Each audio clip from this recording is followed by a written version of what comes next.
दीदी ट्रांसलेशन। ओम अज्ञानतिमिरन्धस्य ज्ञानाञ्जनशलाकया चक्षुरुन्मिलितं येन तस्मै श्रीगुरुवे नमः।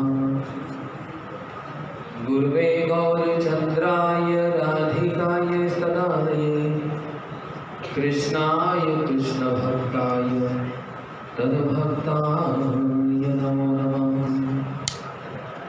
गौरसर्जत्रामितनिधि गौरं सर्वं स्तुते गौरेण प्रथितं रहस्य भजनं गौरं सर्वं ददे।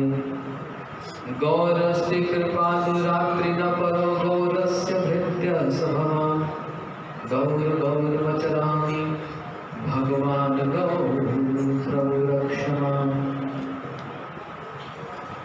हे कृष्ण करुणा सिंधु दीनबंधु जगत्पते गोपेश गोपीकांत राधाकांत नमोस्तुते।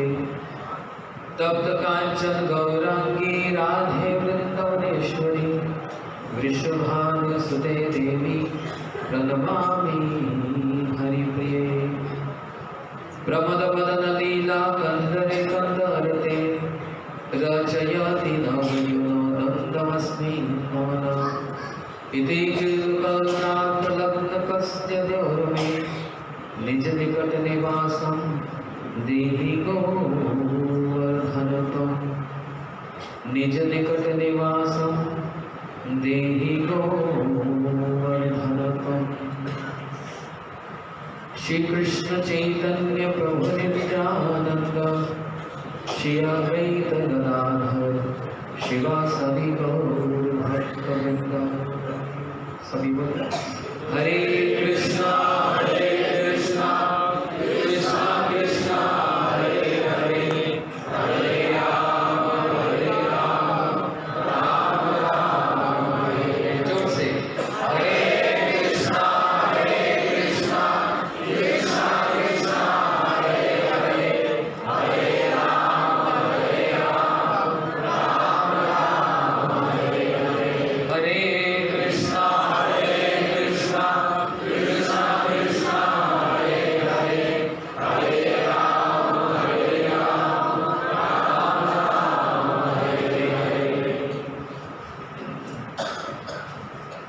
जैसा कि हम सबको ज्ञात है, आज सूर्य ग्रहण के उपलक्ष्य में सभी भक्त इस सभा में उपस्थित हुए। इतनी संख्या में तो वैसे नहीं होते लेकिन ये ग्रहण की कृपा है, क्योंकि यदि बाहर गए तो ऐसा ग्रास हो जाएगा, तो राहु ग्रास ना कर ले, इसलिए सब भीतर बैठ गए।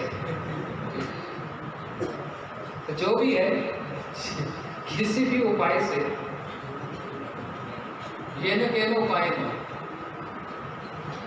किसी तरह से मन भगवान में लग जाए, और अकेले बैठकर तो होगा नहीं, इसलिए सब एकत्रित हो गए। 5000 वर्ष पूर्व कृष्ण लीला में भी एक सूर्य ग्रहण लगा था। जब श्री कृष्ण 10 वर्ष 2 मास और कुछ दिन की आयु में गोकुल में वास किए, तदुपरांत मथुरा में गए, कंस आदि असुरों का वध किया, मथुरा के भक्तों का प्रेम का आस्वादन किया, कुब्जा के प्रेम को अंगीकार किया, और फिर रात रात में स्थानांतर होकर द्वारका में पहुंच गए। सारे ब्रजवासी श्री कृष्ण के विरह में विलाप करते, और उधर द्वारिका में बस ऐसा कुछ सुयोग बना कि कृष्ण के विवाह पर विवाह होने लगे। श्री रुक्मणी, सत्यभामा जी, कालिंदी, मित्रविद्या इत्यादि 8 पटरानियों, 8 मुख्य रानियों के साथ विवाह, और फिर 16,100 राजकुमारियों के साथ जो नरकासुर के यहाँ पर बंदी बनी थी। इस प्रकार 16,108 विवाह और प्रत्येक रानी से 11-11 संतान।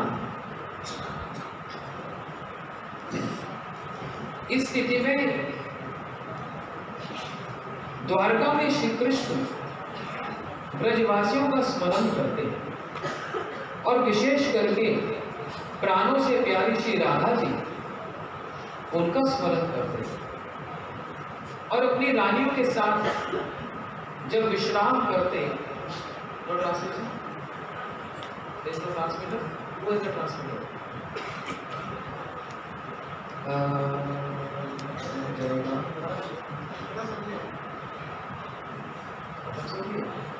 एक बार बोलता रहो, ये ट्रांसमीटर चाहिए। यहाँ पर इतने सारे लोग बैठे, बोला नहीं था, जाओ अखिलेश महाराज जी सभा में आपको सब बुला रहे हैं, ट्रांसमीटर भी चाहिए। पूज्य पाद श्रीधर महाराज जी की स्वागत तो करो।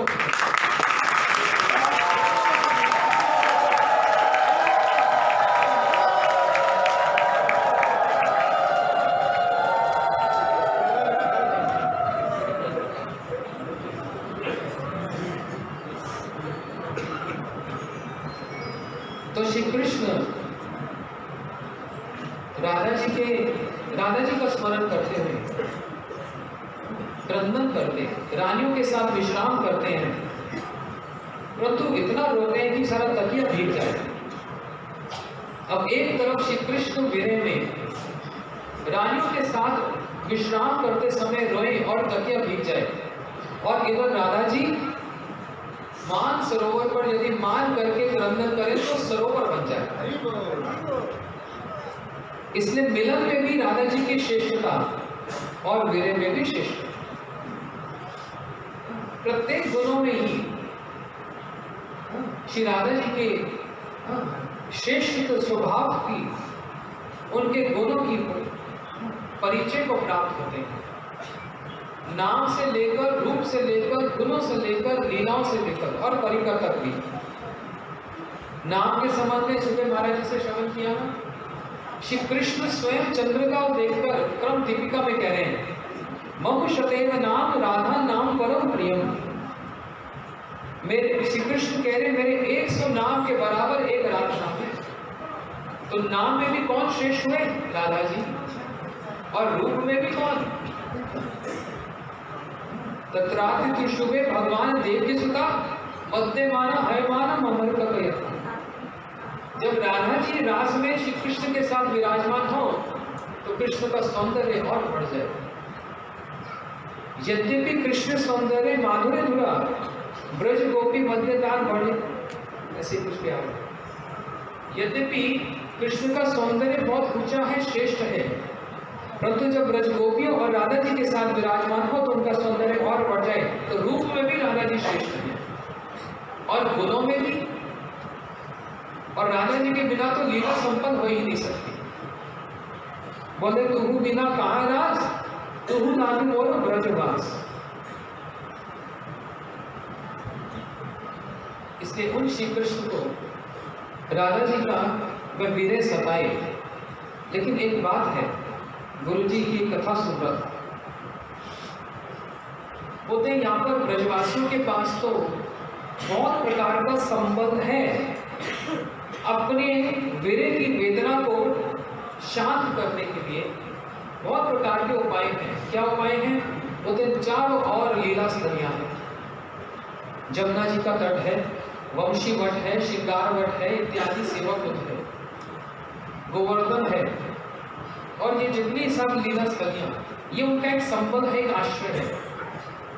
और साथ ही साथ ब्रजवासियों का एक दूसरे का सहारा भी तो है, एक का कंधा तो है रोने के लिए।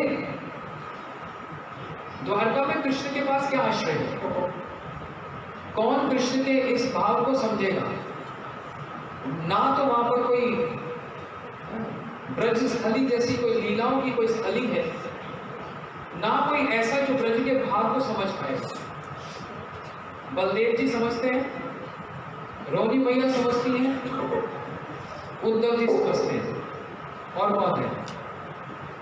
परंतु अपने अंतरंग बात को किससे कहें? क्या दाऊद भैया से कह सकते हैं? क्या रोनी मैया से कह सकते हैं? हाँ, उद्धव जी से थोड़ा कुछ कहा। और वही प्रिय भागवतम में श्री सनातन गोस्वामी पाद वर्णन कर रहे हैं कि कैसे एक गोप वंशी को अपने पटके में धारण करके जब उपस्थित हुए द्वारका में, श्री कृष्ण ऊंचे सिंहासन पर विराजमान, उस गोप को देखकर वे गोप लीला स्मरण हुए और श्री कृष्ण आंखें भर गईं और निकट ही बैठे उद्धव जी ने प्रभु को थोड़ा सा स्पर्श करके शांत किया। ये द्वारका है, यहाँ आपके भाव को कोई नहीं समझेगा। श्री कृष्ण अपने भावों को संवरण कर लिए, नेत्रों को बंद कर दिया। इसलिए इतनी विरह वेदना। और तब यह प्रसंग आया, एक बहुत भारी सूर्य ग्रहण लगा और सारे ब्रजवासी कुरुक्षेत्र में ब्रह्म सरोवर पर स्नान करने आए। अब ब्रजवासियों को ब्रह्म सरोवर में गुरुदेव कहते थे ग्रहण से पहले, ग्रहण के बीच में और ग्रहण के अंत में 3 समय स्नान करने की पद्धति बताई। कहां पर? किसी कुंड में, किसी नदी में, ना हो तो फिर घर में। तो क्या ब्रजवासी कुंड में स्नान करने आए? उनको सूचना प्राप्त हुई कृष्ण द्वारका से आ रहे हैं, तो एक बार कृष्ण का दर्शन प्राप्त हो जाएगा, एक बार दर्शन प्राप्त हो जाएगा। सारे ब्रजवासी ब्रज से कुरुक्षेत्र में आए और वहां कृष्ण अपने समस्त मंत्रियों को लेकर द्वारका से कुरुक्षेत्र में आए और कुरुक्षेत्र में मिलन हुआ। कृष्ण पहले पहुंचे और दूर से जब नंद बाबा यशोदा मैया के यूथों को आता हुआ देखा, बैलगाड़ियों पर आए, कृष्ण दौड़े दौड़े गए, यशोदा मैया को देखा। अब उस समय कन्हैया कोई बालक थोड़ा ना है, लगभग 80 या 70 वर्ष की आयु होगी, लगभग। महाराज जी को ज्यादा इतना तो हो गए, विवाह हो गए, सब कुछ हो गया द्वारका में। इतनी बड़ी आयु में यशोदा मैया को देखकर जो तुरंत गए और जाकर मैया ने कन्हैया को देखा और कन्हैया ने मैया को देखा और आलिंगन पाश में बंद हो गए, गले लगा लिया। यशोदा मैया के इतने वृद्ध अवस्था में भी स्तनों से दुग्ध निकल आया और नेत्रों से अश्रु बहने लगे।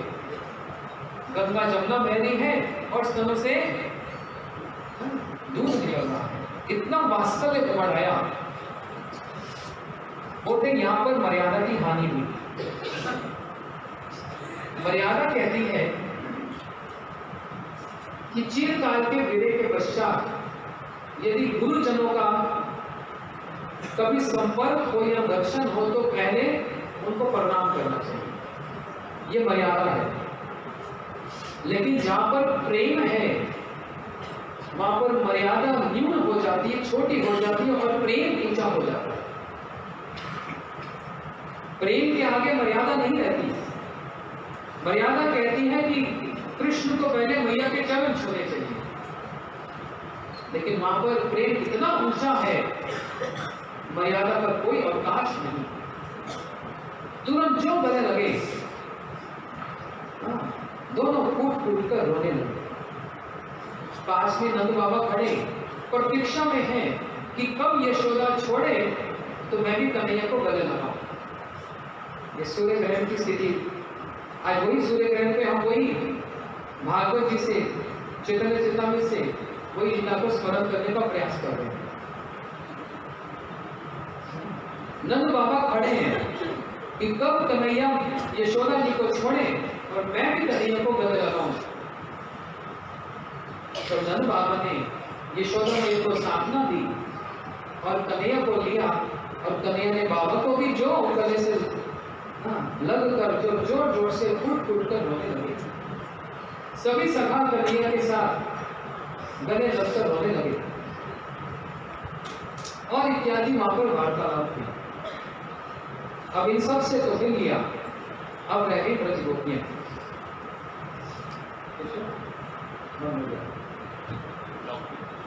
अब रह गई ब्रज गोपियां। अब गुरुजनों के समक्ष तो ब्रज गोपियों से मिलना होगा नहीं।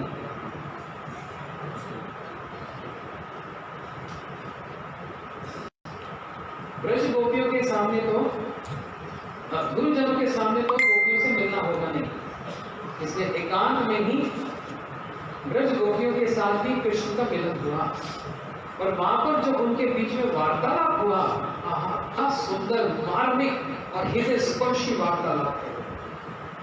राधा जी कुछ वचन कह रही हैं और कृष्ण कुछ वचन कह रहे हैं, और दोनों ही अपनी अपनी हृदय की वेदना को प्रकट कर रहे हैं। दोनों ही कोई जानी ताहा तुम्हार पद हुए करा यदि उदय तबे तुम्हार पूर्ण कृपा मानी। अब सुनना ध्यान से, मैं एक साथ नहीं कहूंगा, बीच में कीर्तन भी होगा, लेकिन बड़ी सुंदर वार्तालाप है, हृदय स्पर्शी। राधा जी के इन वचनों में कहीं तो रोष देखा जा रहा है और कहीं दीनता लेती जा रही है।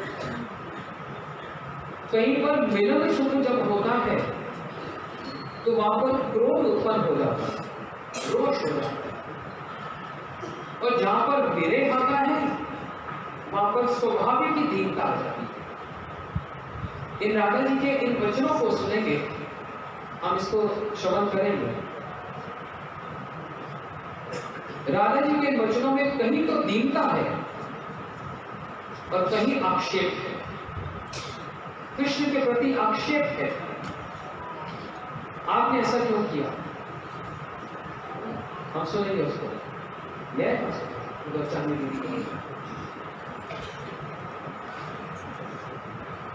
For English devotees, I'm very sorry, apologize, because I already said few things.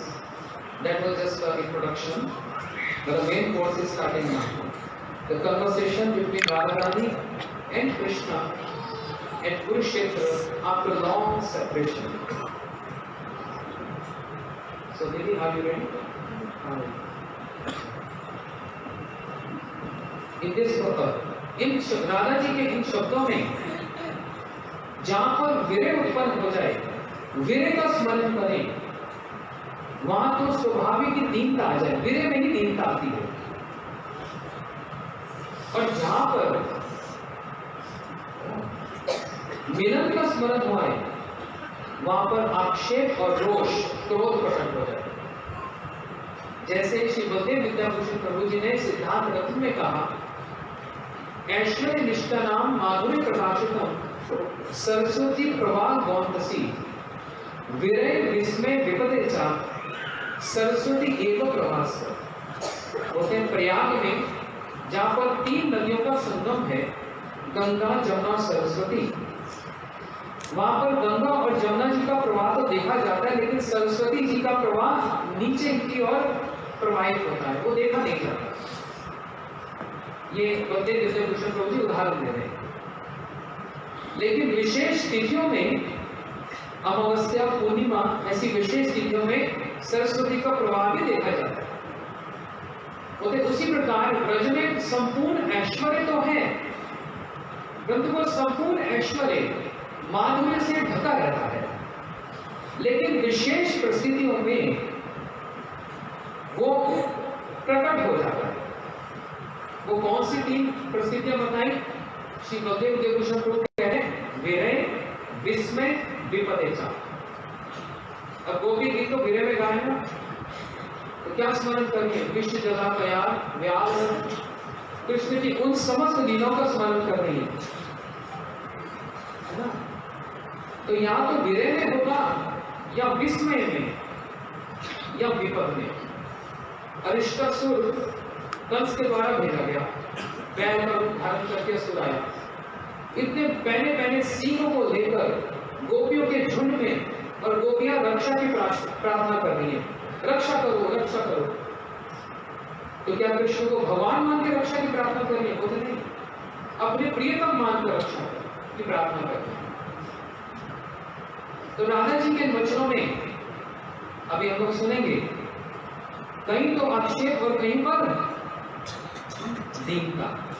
तो कह रहे हैं, श्रीमती राधा जी के भावों में विभावित होकर श्री महाप्रभु जी जगन्नाथ जी से कह रहे हैं, संसार के लोगों का मन ही हृदय है।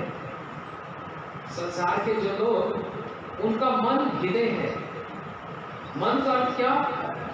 संकल्पात्मक विकल्पात्मक। कभी संकल्प करता है, कभी विकल्प करता है। ये अच्छा, फिर वही बुरा, फिर वही बुरा और फिर वही अच्छा। उसकी अपनी एक अस्तित्व ही नहीं है। ये मन की स्थिति है। ये मन की स्थिति है, संकल्पात्मक विकल्पात्मक। तो संसार के लोगों का मन ही हृदय है, परंतु राधा जी कह रही हैं, मेरा मन और वृंदावन एक है। मने मने एक गौरी मानी जानी। मेरा मन, राधा जी का मन क्या? वो तो वृंदावन। इसके वृंदावन क्या है? राधा जी का हृदय स्वरूप है। क्योंकि मेरा मन वृंदावन से कभी पृथक नहीं होता। मेरा मन ही वृंदावन है, जहां आप परम सुख अनुभव करते हो। कौन कह रहा है? राधा जी कृष्ण को कह रहे हैं। अब यहाँ पर दीनता है।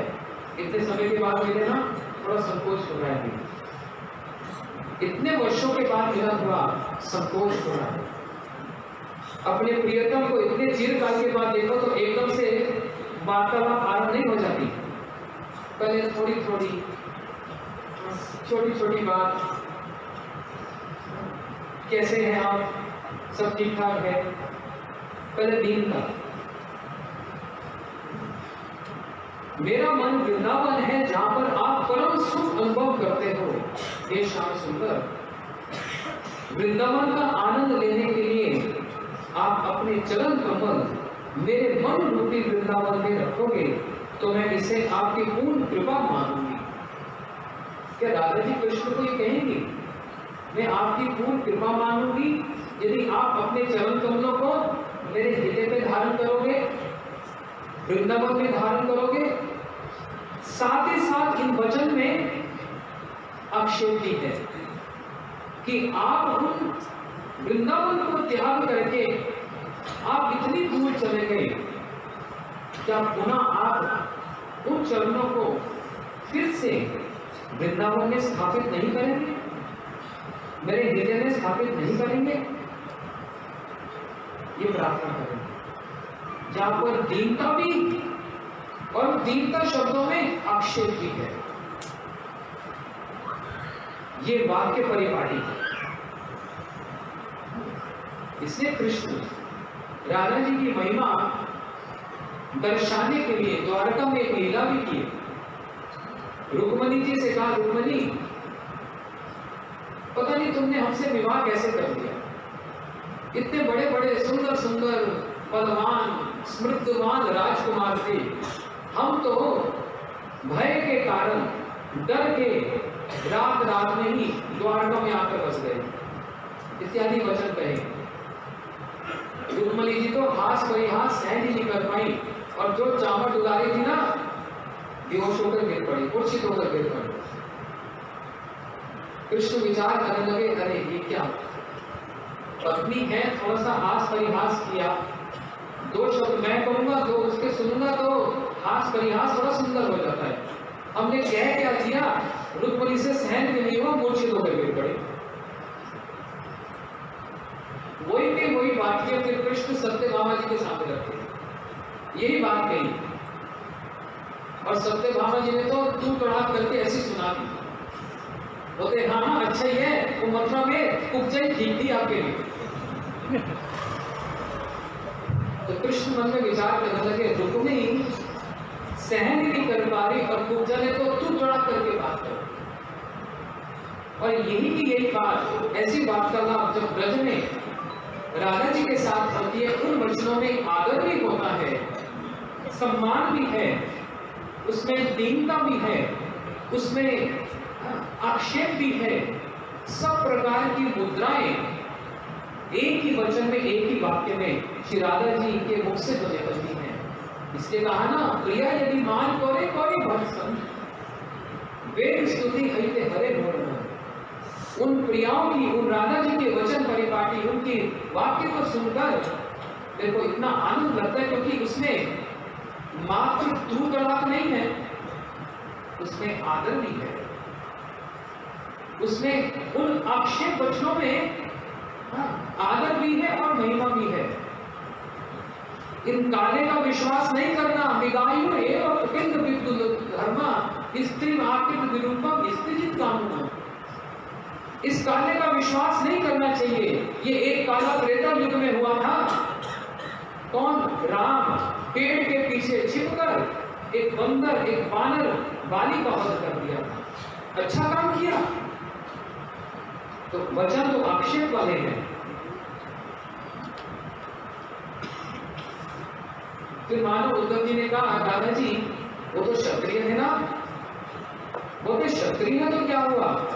एक स्त्री को कुरूप कर दिया, स्वरूप नगा को कुरूप कर दिया। क्या दोष था उसका? दोष आपके रूप का था। आप इतने सुंदर क्यों हो? आपको देखकर तो कोई भी किसी का मन आप पर आ जाए। दोष आपके रूप का है। अरे वो क्षत्रिय थे ना, तो क्षत्रिय तो सब कुछ कर सकता है। वो तो उसने ब्राह्मण होकर कौन सा अच्छा काम किया? बलि बकरी बलि मत। छोटे से ब्राह्मण भट्टू का वेश धारण करके आया, 3 चरण भूमि मांगी, और जब बलि राजा ने दिया तो ऐसा विस्तार किया कि 2 चरणों में सब कुछ नाप लिया और कहा, गरुड़ ये बलि झूठा है, इसको बांध दो। तो बता बलि, कहां तीसरा चरण? तो बलि जी ने क्या दिया? पदम तृतीयम पुरुष से निजम। अपना तीसरा चरण मेरे मस्तक पर धारण करो।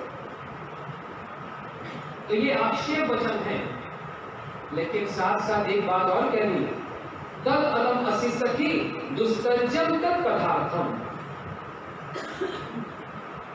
उद्धव जी ने कहा, राधा जी कह तो रही हो, जब से आया हूं कह तो रही हो काले का विश्वास मत करो, ये धोखा देने वाले, ये ऐसे वे वैसे, लेकिन जब से आया हूं उस काले की तो बात करती जा रही हो और किसी की बात तो करती नहीं। तो राधा जी ने कहा, यही तो परेशानी है उद्धव। तद अलग असि सखी दुस्तर्जम तत् कथार्थम। हम उसकी कथा नहीं छोड़ सकती, हम उसकी चर्चा छोड़ नहीं सकती, यही तो परेशानी है।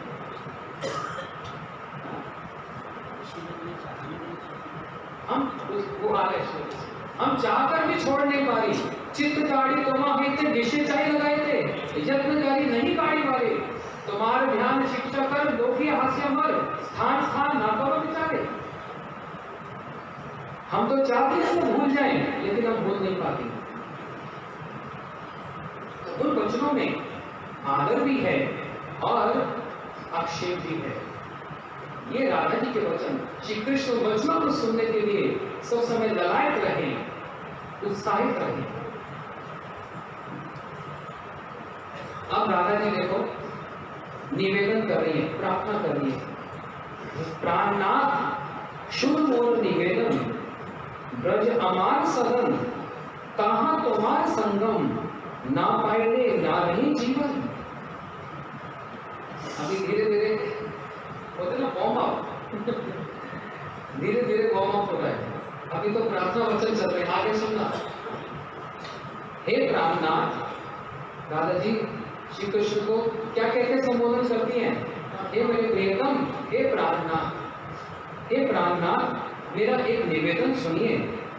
ब्रज मेरा घर है, वहां आपका संग प्राप्त नहीं करने पर मेरा जीवन नहीं रहेगा, मैं जीवित नहीं रह सकती।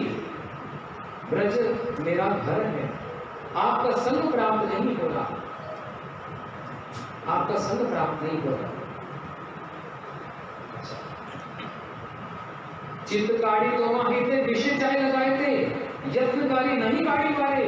तुम्हारा ध्यान शिक्षा कर जो कि हास्य मर, स्थान स्थान ना करो विचारे।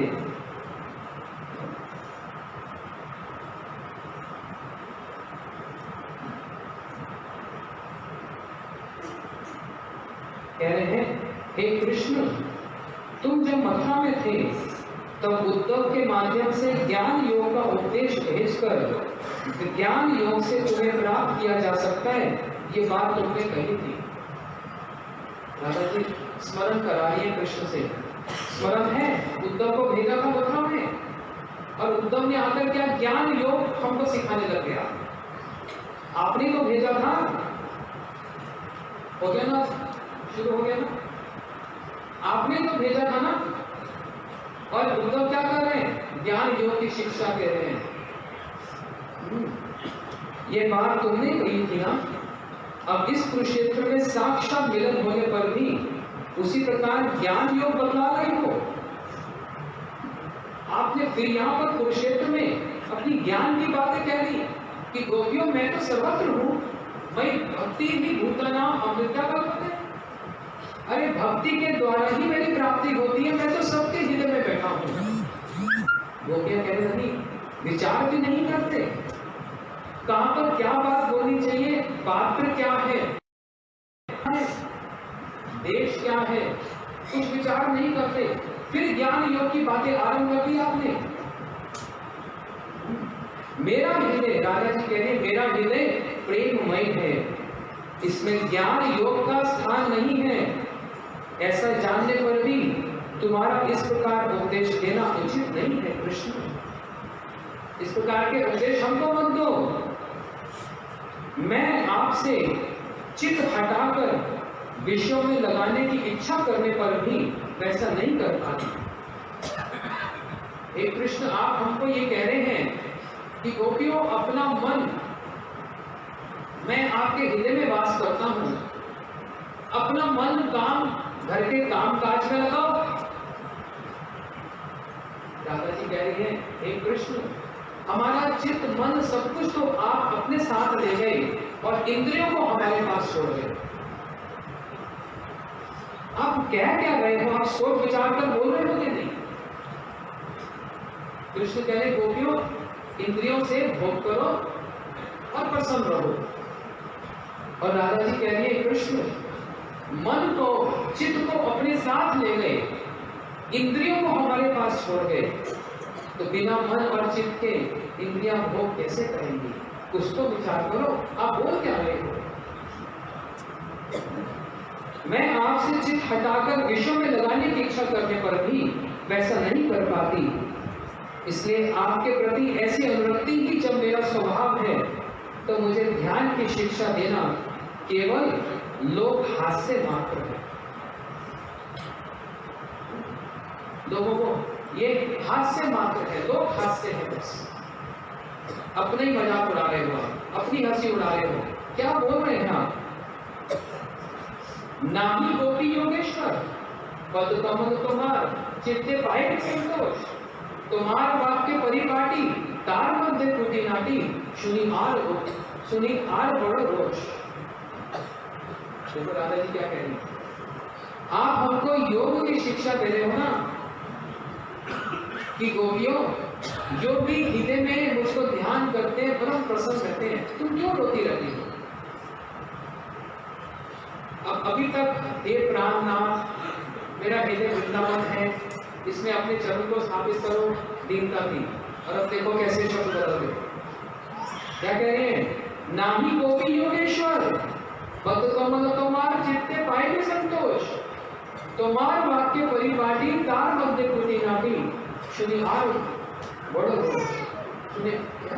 सुनी गोपी आर बड़ो रोष। क्या कह रहे हैं? देखो, गोपियां योगेश्वर नहीं है। दादा जी कह रहे हम गोपियां हैं, हम योगी नहीं हैं कि बस चार भुजाधारी परमात्मा रूप में योगी ध्यान करते हैं और परम प्रसन्न रहते हैं, हम वो नहीं हैं। गोपियां योगियां नहीं हैं कि आपके चरण कमलों का ध्यान करके आनंद प्राप्त कर लेंगी, हम कोई योगी नहीं हैं। आपके बच्चों की परिपाटी उचित होने पर भी गोपियों को अपने ध्यान के विषय में शिक्षा देना आपकी कपटता है। बस आप कपटी हैं, आप कपट मात्र प्रदर्शन कर रहे हैं। हम कोई योगियां हैं? ये प्यारे, हम तो आपकी प्रेम में सेवा करना चाहते हैं। मात्र आपका दर्शन ध्यान करने से हमको संतुष्टि नहीं। हे श्याम सुंदर, हम तो आपकी प्रेम में सेवा करना चाहती हैं। गोपियों का तो कार्य ही आपको रिझाना, आपकी सेवा करना है। हम तो बस योगी नहीं बनना चाहती। इसलिए तार तुम्हार वाक्य परिपाटी तार बोलते कूटी नाटी। आपके वचन कैसे हैं? कूटी नाटी, कपटता से भरे हुए हैं। इस ध्यान की शिक्षा की आवश्यकता को सुनकर गोपियों में अधिक अभिमान उत्पन्न होता है। इस प्रकार राधा जी अपने उद्गार को, अपने हृदय की वेदना को जरा विचार करके देखो। इतने वर्षों के विरह के पश्चात दिन रात रोते रोते रोते कृष्ण की उन समस्त लीलाओं को स्मरण करती हुई, उनके नामों को कीर्तन करती हुई